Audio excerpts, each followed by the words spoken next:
Well, guys, this morning we got a happy little surprise, and Sony has announced when the PlayStation 5 is going to be released. It's going to be in holiday 2020, so just over a year away. And with that, they also announced a few new features that are coming to this console. There are a couple of articles that came out, one that was on the PlayStation blog, one that was on Wired, and I'm going to go through and just quickly tell you guys exactly what you need to know. This is real. This image here that we've been seeing floating around for the past couple of months is a real image of a PlayStation 5 dev kit, okay? So it's a dev kit. Basically, it's like an early version of the console that PlayStation sends out to developers to be able to, kind of see what the machine can do, start working on it, start coding for it, start getting ready for releasing games once this console comes out.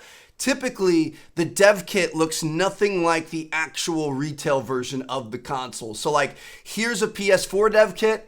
Obviously, it looks nothing like the actual PlayStation 4 or PS4 Pro, so I wouldn't expect the PS5 to look like this. A lot of people don't really like this look. I think it's kind of cool and futuristic looking, but it is a little bit too thick.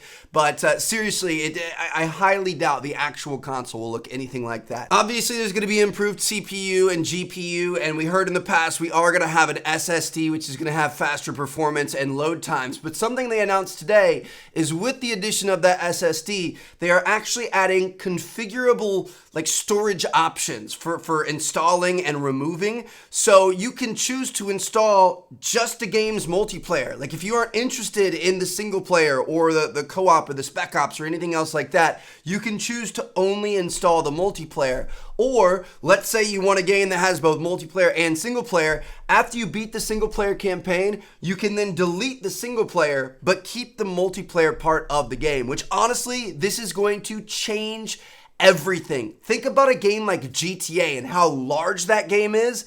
If you've already beaten the single player, you don't really have a desire to play it anymore, being able to delete that off is going to be crazy. And as time goes on, these games get better and better and more graphically intense and everything else and bigger. The save files are going to be bigger and bigger and bigger. So being able to kind of eliminate and cut games in half that you don't need both sides of is going to be really, really good. The controller was a major focus of this release. They were kind of like, hey, here's the release date for the console, but check out this really cool new controller we have. So we don't have any images of it. We don't have a name for it yet. I'm going to assume it's going to be called the DualShock 5 because that only makes sense. But it's got two exciting new features when it comes to creating immersion here and really kind of bringing you into the game. So first of all, they are removing rumble and they are replacing it with haptic feedback. So it's going to be a fully customizable kind of physical response of the controller to different actions in game that they can actually kind of distinguish them. So it said that crashing a car into a wall is going to feel significantly different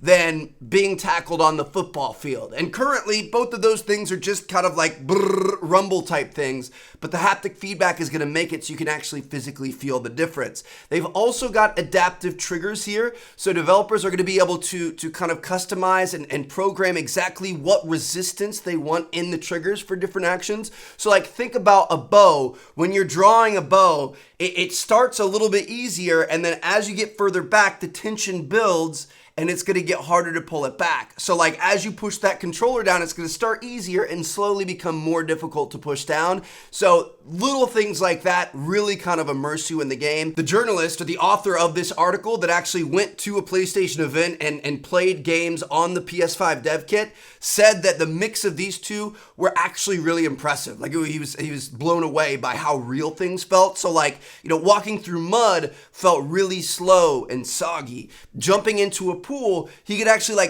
feel the resistance of the water. When he hit the water and everything slowed down, he could feel that with the combination here. Or when he was driving a race car where you had one half of the car with two wheels on the track and then one half the car in the grass, you could actually kind of feel both sensations mixed together rather than just a bunch of rumbling like you would normally feel. So I'm kind of excited about that. Obviously new controllers, new advancements in that is really, really good. And of course, as with every console release, this thing is going to be bigger, badder, and better in every single way than its successors. So, it's an exciting time to be a gamer. We've got 1 year until the PlayStation 5 comes out. It's going to be interesting to see how Xbox responds to this. And let me know what you guys think down in the comments. Hope you guys enjoyed. Drop a like if you did. Drop a like if you're hyped. Let me know down below. Are you going to be Team PlayStation or Team Xbox this year? Or maybe Team PC? I feel like a lot of people are going over there too. I'll catch you all later. Peace out.